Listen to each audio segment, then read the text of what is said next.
Bueno, sí surgió hace mucho tiempo, a finales de los noventas, o sea, tiene fácil 25 años que empecé a pensar en,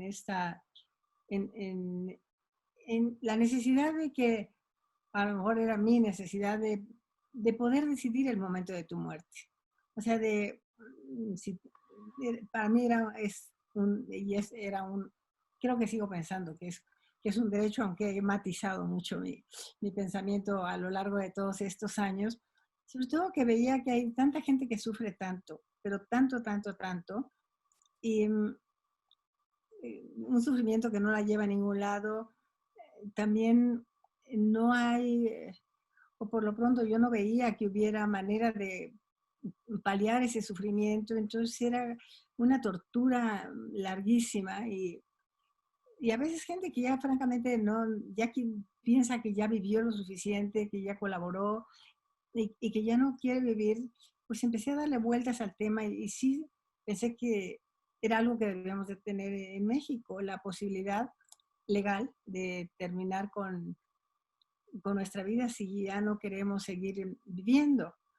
Claro, entonces yo lo vi como muy simple, no, pues es un derecho y mañana, ¿no? Ya eutanasia se permite, pero empiezas a meterte al tema y es muy complejo, es muy complicado, es muy difícil, son procesos, incluso en los países que ya está reconocido el derecho, y bueno, seguí leyendo, le seguí ayudando vueltas, y finalmente lo que yo pensé que el siguiente paso, pero ya después de varios años, era crear una asociación civil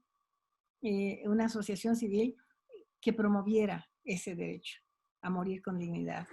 Y ya con la asociación civil creada, pues con una persona que ha trabajado mucho en esos temas, que se llama, ahora ya no estamos juntas en la asociación, pero ella es parte del consejo de DMD, que se llama Asunción Álvarez, y ha escrito varios libros sobre el tema, le interesa muchísimo, y ya con ella empezamos a planear cómo hacerlo. Y se nos ocurrió empezar con la encuesta. Vamos a empezar con una encuesta porque pues vamos a ver qué tanta eco tenemos en la población.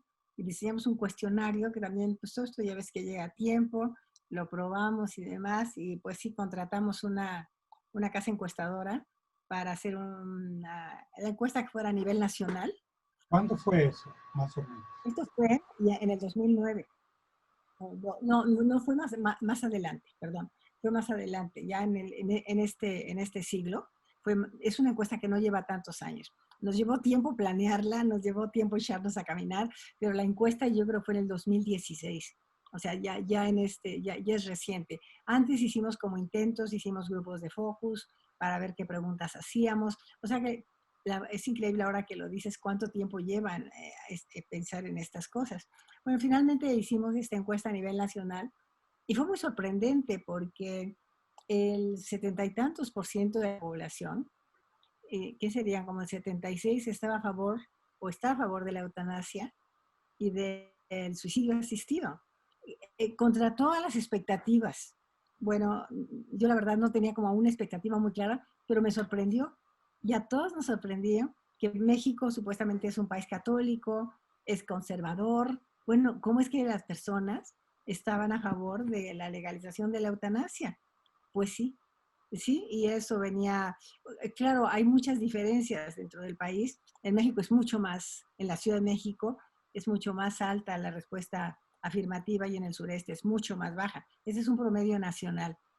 Pero, pues definitivamente, incluso en los estados donde menos aceptación tenía, era más del 50%.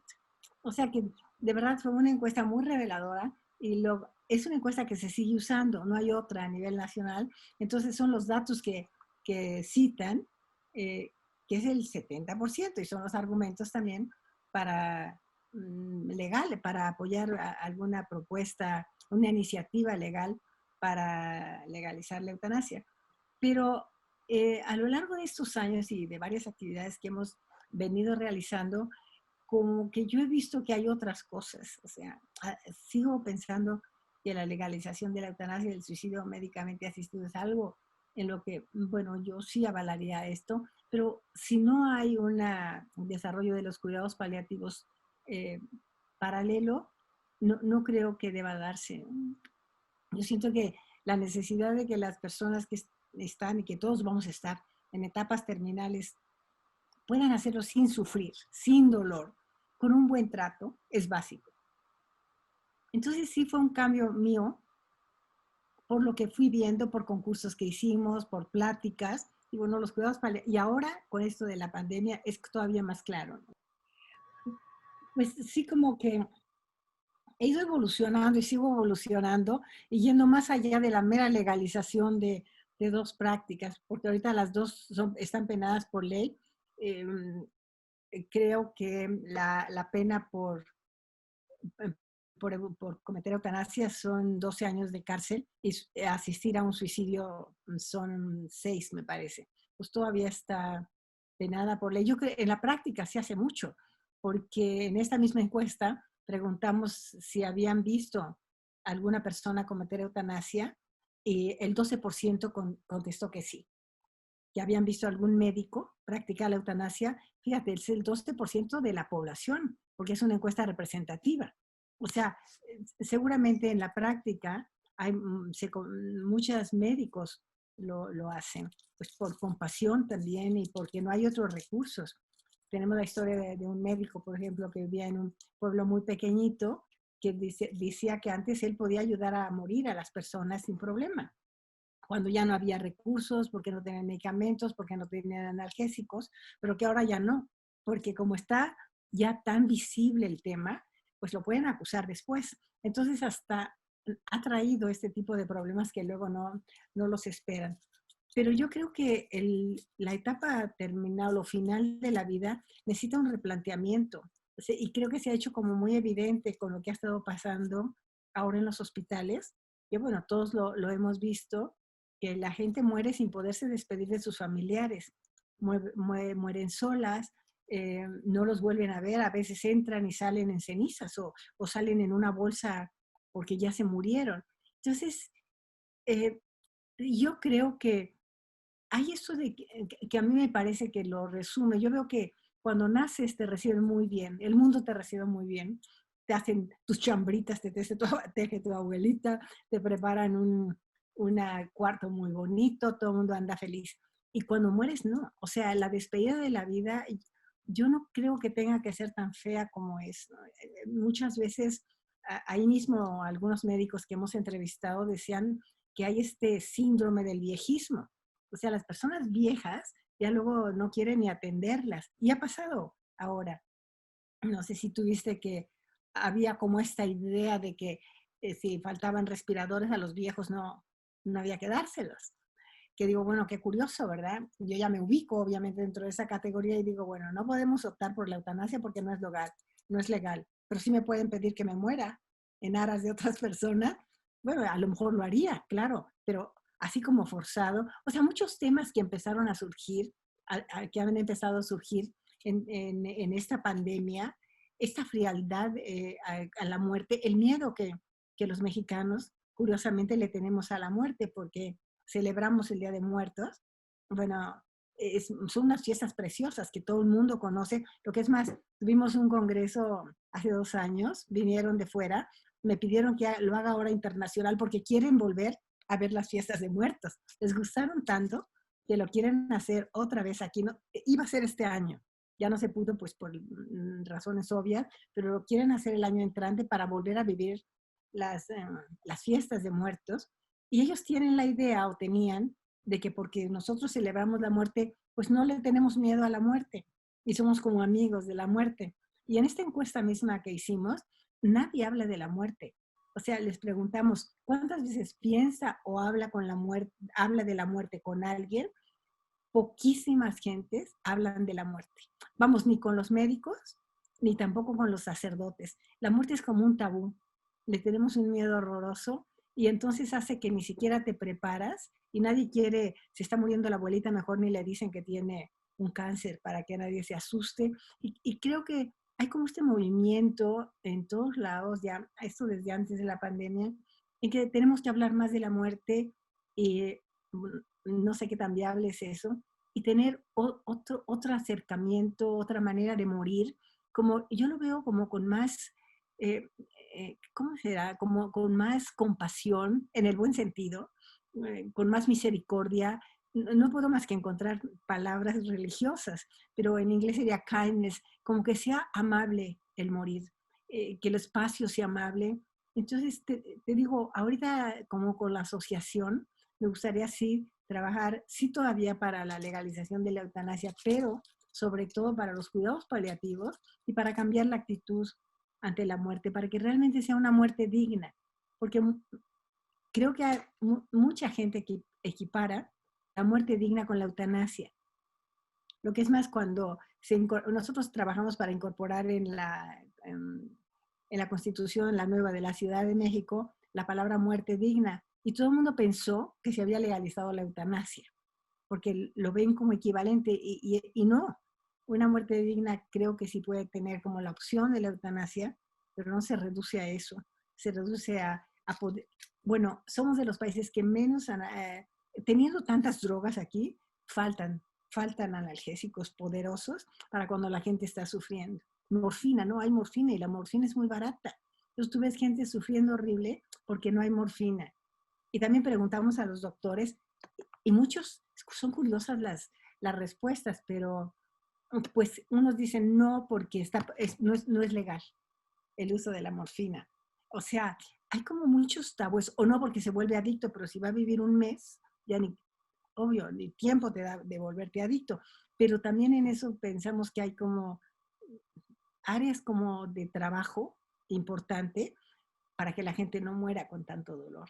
Entonces, bueno, podría hablar de 2000 cosas más. Mi tesis ahora en el máster de bioética fue justamente sobre cuidados paliativos y en México no, es que no hay unidades de cuidados paliativos, hay, Gustavo, poquísimas. En estados grandes, bueno, en Chihuahua, a lo mejor tú puedes tener una unidad en la capital, pero nada más. ¿Y qué pasa en el resto de la república, del resto del estado? Alguien que está con un dolor horrible, ¿a qué horas llega? Y luego ni siquiera conocen el término cuidados paliativos los propios médicos. Entonces creo que hay mucho trabajo en ese sentido que también nos toca como asociación. Porque yo creo que el derecho a morir con dignidad también es hasta el último momento vivir con dignidad, sobre todo cuando tienes mucho dolor, como que tener dolor cada vez ha avanzado más, ¿no? A la manera de paliar ese dolor y que sea barato y que no se haga por tabús o por prejuicios, bueno, es casi que es inexplicable. Entonces, pues hasta ahí estoy ahora. Es un tema delicado, lógicamente. Hay el aspecto religioso también de mucha gente que dice, no, pues yo, hasta que Dios me lleve. O sea, hay muchas cosas culturales también. Luego esto de voluntad anticipada, tú puedes tener la voluntad anticipada, pero a lo mejor como somos en este país tan fuerte la familia, llega y le dice al médico, no, no, no, usted hágale todo lo que hace falta, porque nosotros no queremos que se muera, aunque él haya dicho que no quería ya vivir más. Entonces es muy complicado, pero siento que para mí es el tema no es un tema así nada más de ahorita, es el tema más importante, abordar estas cuestiones legales, culturales, ahora sí que de misericordia hacia los demás. Es el momento en donde la humanidad, yo creo, se puede mostrar en su mejor, ¿no? Apoyando, acompañando, aceptando, consolando. Pues en esas estamos ahora, después de una evolución de muchos años. Y vamos a tener unos webinars que están de moda y posiblemente el Congreso el año entrante, si no se puede hacer físico, virtual también, el Congreso Mundial de Asociaciones por el Derecho a Morir con Dignidad en diferentes modalidades.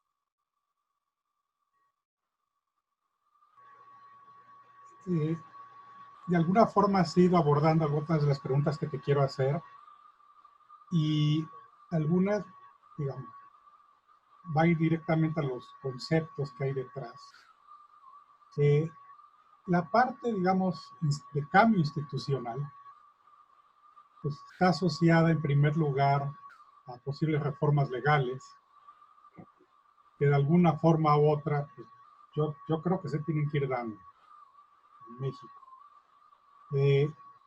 Ese cambio institucional, además de una reforma legal, de un cambio propia legislación, pues también tiene que ir acompañada de una política pública, como mencionas, de cuidados paliativos, ¿no? De promover el cuidado paliativo sobre todo para enfermos en la última etapa de su vida. Pero hay otro elemento que me gustaría platicar un poquito más contigo, y es pues, las ideas detrás, ¿no? Pues detrás hay una idea de un derecho a decidir, de una noción de libertad humana, de libertad individual, que me parece sumamente atractivo, me parece profundo, me parece esencial en, digamos, en una forma de pensar libre, ¿no? El otro pues tiene que ver también, o tiene que ver, perdón, con la compasión misma, ¿no? Con la compasión hacia el otro, que esto pues se aborda en varias corrientes filosóficas, ¿no? De Occidente, de Oriente, son una idea de cómo eres empático hacia la necesidad o lo que está sintiendo el otro. Y el tercero, pues tiene que ver precisamente con el espíritu, yo creo, del nombre mismo, de impronta de tu organización, que es, pues, contribuir a la dignidad humana, ¿no?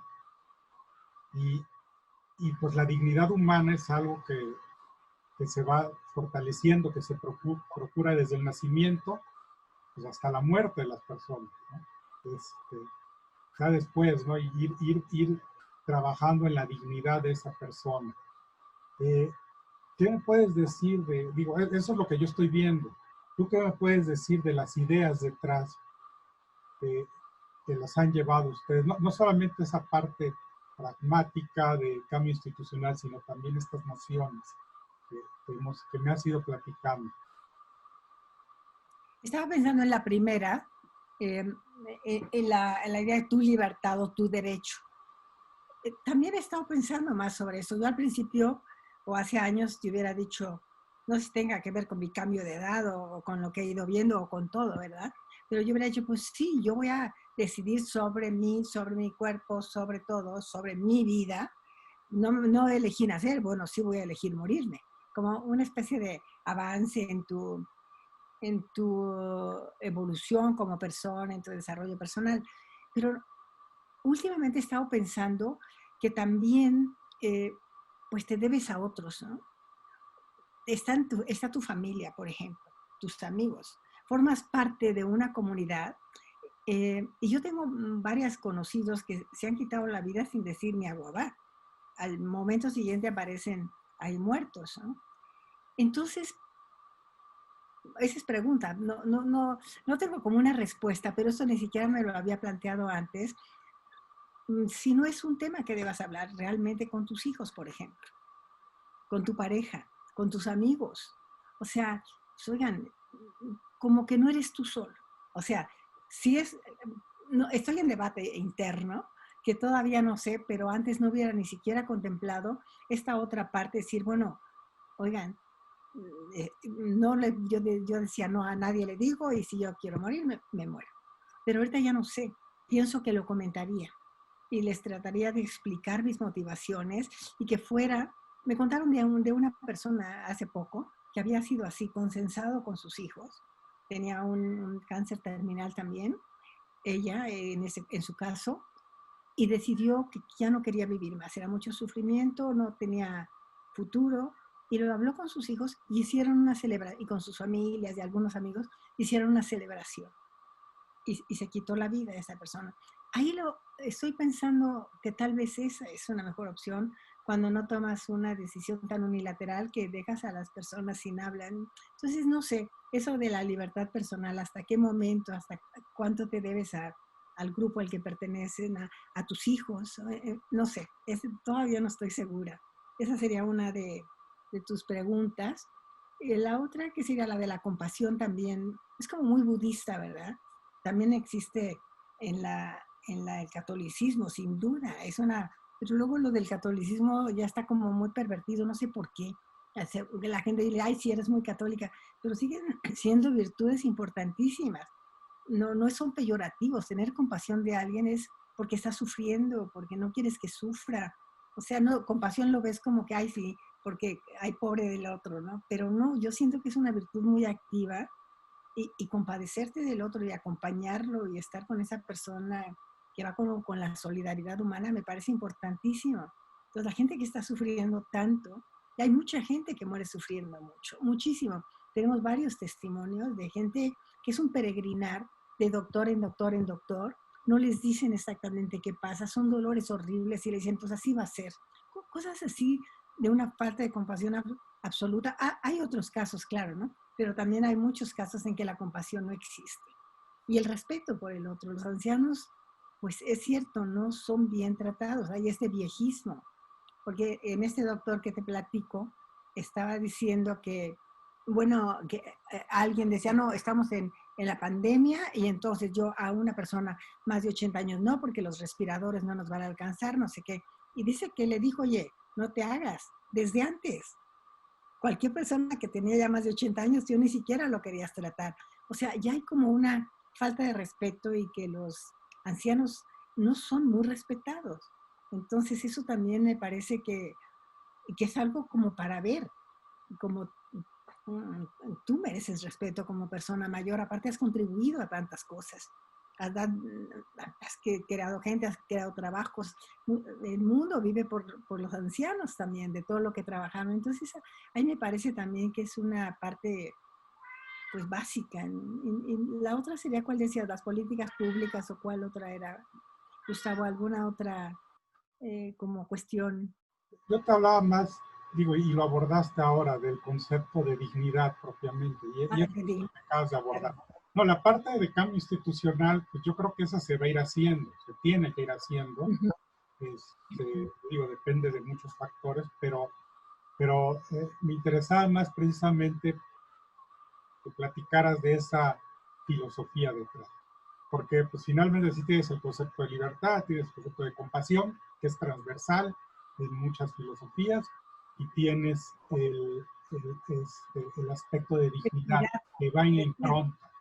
Y justamente ahorita lo abordaste, que además va a ser cada vez más importante por el cambio en la pirámide poblacional. O sea, la gente va a vivir más, está viviendo más en general. Ujú. Y bueno, en situaciones, por ejemplo, recurrentes como la pandemia, ¿no? Pues es bien importante, acaba siendo bien importante. Entonces, eh, Sí. Esta parte de la noción dignidad de que dignidad mencionas, pues yo, está yo ahí. creo que no, no hay una opinión. ¿Cuántas gentes hay? Para ellos dignidad es distinto, ¿no? Uno puede tener muy digno si muere en los brazos de un sacerdote, ¿no? Hacer los congresos, obras de teatro, cines, también tenemos un concurso sobre documentales acerca de la muerte digna también. Esas son las actividades que hemos realizado y que me parece que han tenido impacto. La obra de teatro fue maravillosa, fue en casa de mi papá, allá aquí es ahora la fundación, y es una obra que te cambia. Son 3, 4 actores, se llama La Lechuga, es una obra que no es nueva, lleva como 10 años, pero parece nueva. La vamos tal vez a subir a la página. Como obra de teatro la grabamos y es muy buena. Y el concurso este de documentales creo que también vamos a tener muy buenos resultados porque es para toda Latinoamérica. Tenemos ya como 40. Entonces, eso lo pensábamos hacer para el Congreso de noviembre. Pero bueno, ya lo dejamos correr porque ya había empezado. Pero creo que va a ser interesante poder proyectar todos estos documentales con distintos. A mí me gusta mucho invitar a la gente, como que sea plural, que sea de todos los niveles y que la gente participe, porque hay ideas interesantísimas en todos lados. Entonces, eso es muy bueno de todas las edades, de todos los grupos sociales. Eso estamos como muy abiertos y entonces tenemos material riquísimo. Entonces, son básicamente las actividades que hemos tenido. Algo interesante y que, bueno, más que interesante, algo que es importante para pensar en este tema es cómo esta noción del derecho a morir con dignidad también incide en la forma en la que la gente vive su vida. O sea, cómo ayuda a reformular la forma en la que la gente ve su vida. Claramente, no solamente tiene que ver con prepararse para la muerte, sino también en los procesos de duelo, ¿no? Hay personas, bueno, no hay personas, no es normal que para muchas personas el desprendimiento sea muy doloroso, sea muy difícil. Entonces, digamos, todas estas cosas son temas, como decías al principio, son temas tabú, ¿no? En México hay muchos mitos sobre cómo el mexicano percibe la muerte. Hay muchas ideas erróneas, ideas populares, ¿no? Que están ahí, pero la realidad es otra, ¿no? La realidad es que el tema es un tema tabú. Y pensar esto, pues ayuda mucho a reformular cómo, pues precisamente, cómo vamos viviendo nuestra vida, cómo nos relacionamos con nuestros seres queridos. ¿Tú qué piensas al respecto? Sí es curioso porque mucha gente dice que no piensa en la muerte para no amargarse, para no echar a perder la vida. Y yo pienso que a mí me pasa un poco al revés. Cuando piensas que se puede o que se va a terminar la vida, dices, bueno, ¿yo qué quiero hacer con mi vida? Porque va a llegar un momento en que la selle completamente. Entonces, ¿qué quiero haber logrado? ¿Qué quiero haber hecho? ¿Cómo quiero haber vivido? Y esas también son respuestas muy personales. Pero me parece que pensar en la muerte y tenerla presente te ayuda a vivir mucho mejor lo que tú quieres vivir. O sea, acabo de leer un artículo, bueno, fue en El País el artículo, pero era justamente cómo ha pasado eso con la pandemia, que no hay límites ahorita en el tiempo, porque no hay fin. O sea, es un día tras otro, es igual y es igual y es igual, y que la gente está como muy sacada de onda porque siempre cuando hay un término, un fin, pues tú te mides un poco más y vives como más intensamente. Y si lo extrapolamos a que no hay, piensas que no te vas a morir nunca o no tienes presente que te vas a un día de estos a ir de la vida, pues entonces tampoco piensas mucho qué hacer, porque tú eres eterna, ¿no? Entonces ya cuando ves que es temporal, y esto pasa pues cuando eres más grande, un poco más, está más evidente, que yo creo que ayuda a prepararnos y estar conscientes de la muerte, ayuda a vivir mejor para mí, a elegir mejor tus días, a ver que se va a terminar y bueno, ¿qué quieres? A lo mejor es mi pensamiento de educación católica de niña, pero ¿qué quieres dejar?